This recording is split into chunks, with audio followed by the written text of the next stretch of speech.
আমাকে সৃষ্টি করে তৈরি করে আবারও হিসাব নিতে পারবেন কি পারবেন না? আরো জোরে গান পারবেন কি না?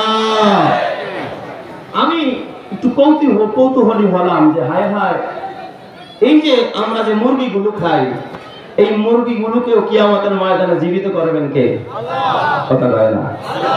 আচ্ছা, একটা মুরগি ধরেন এই যে আজকের অনুষ্ঠানে কর্তৃপক্ষ যে মুরগিগুলো পাকাইছে ধরেন আমাদের জন্য, এই মুরগি কি খালি আমি একাই খাবো? কথা কয় না। আমার বাড়ি এক জায়গায়, আমি খাইয়া গেছি এক জায়গায়, আরেকজনের বাড়ি আরেক জায়গায়। এই যে ভারতীয় মেহমান যদি খায় তাহলে এক রান নিয়ে এখনই ভারত যাবো না। কথা কয় না। তাহলে মুরগির রান একটা রইলো কোথায়? ঢাকার বাউনিয়া বাদে আরেক রান গেল কই? ভারত। কথা বুঝেন নাই মনে হয়? আরো সহজ করি ভাই, ওই দিন আমার রংপুরে প্রোগ্রাম, তো নীলফামারী সৈয়দপুর বিমানবন্দর হয়ে রংপুর যাবো আর কি। তো এয়ারপোর্টে বসে আছি, দুই চাইনিজ ভাই আর কি, চায়না ভাষী। তো ওনারা হয়তো কোনো ব্যবসায়িক কাজেও সৈয়দপুর যাবে আর কি। তো এমন এক টাইমে আমার ফ্লাইট টাইম দিয়েছে আর কি, খানা খাওয়ার সময় না, বের হয়ে গেছি নামাজের আগে। তো দেখে একটু ক্ষুধাও লাগছে। এখন ওই এয়ারপোর্টের ভিতরে দেখতেছি কি খাবার আছে। এখন জিজ্ঞাসা করলাম তার হুজুর এই কাচ্চি আছে আর কি, খাসির কাচ্চি। আমি বললাম ঠিক আছে চলে আর কি, খাওয়া যায়, কারণ গরু তো খাই না, তো দেন।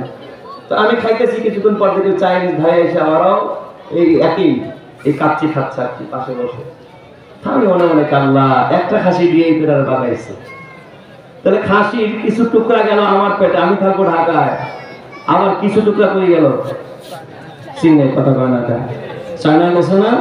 আচ্ছা, তাইলে আল্লাহ তুমি যখন চিন্তা করবা, তাহলে এত দূর থেকে কেমনে এই বস্তুগুলো সংগ্রহ করবা? কথা কয় না, বুঝলেন না মনে হয় আপনারা?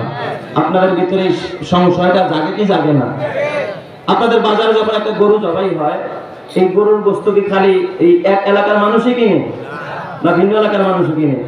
ধরেন আপনার ছেলে আজকে বিদেশ যাবে, সৌদি আরব যাবে, মা ছেলের জন্য কি শুধুমাত্র ওই শাক ভাজি করছে? হায় হায়, মা যে আজকে কি খানাটা পাকাইছে, মুরগি, খাসি, গরু, কোলায় বিদেশ যাবোগা, শেষ খাওয়ানটা মা খাওয়ায় দিতেছে। তো এই যে যা রান্না করেছে, যেই ছেলে সৌদি গেছে শুধু ওই খাইছে না, বাড়িতে যারা আছে তারাও খাইছে, মেহমান অতিথি যারা আসছে ছেলের আগায় দিতে তারাও খাইছে। তাহলে এই মুরগির এক রান গেছে কোথায়? সৌদি আরব। আরেক রান গেছে সিলেট, আরেকটা গেছে চিটাগাং, আরেকটা রয়েছে ঢাকায়। কথা কয় না সব?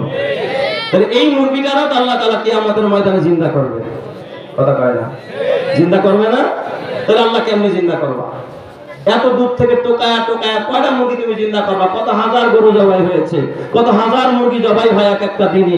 এইগুলোর কেমনে তুমি একত্রিত করবা, কেমনে জিন্দা করবা? বলেন তো আমার আল্লাহ পারে কি পারে না? ইমানের আওয়াজে দীপ্ত কণ্ঠে বলতে হবে, আল্লাহ পারে কি পারে না? আল্লাহর ক্ষমতা কম না বেশি?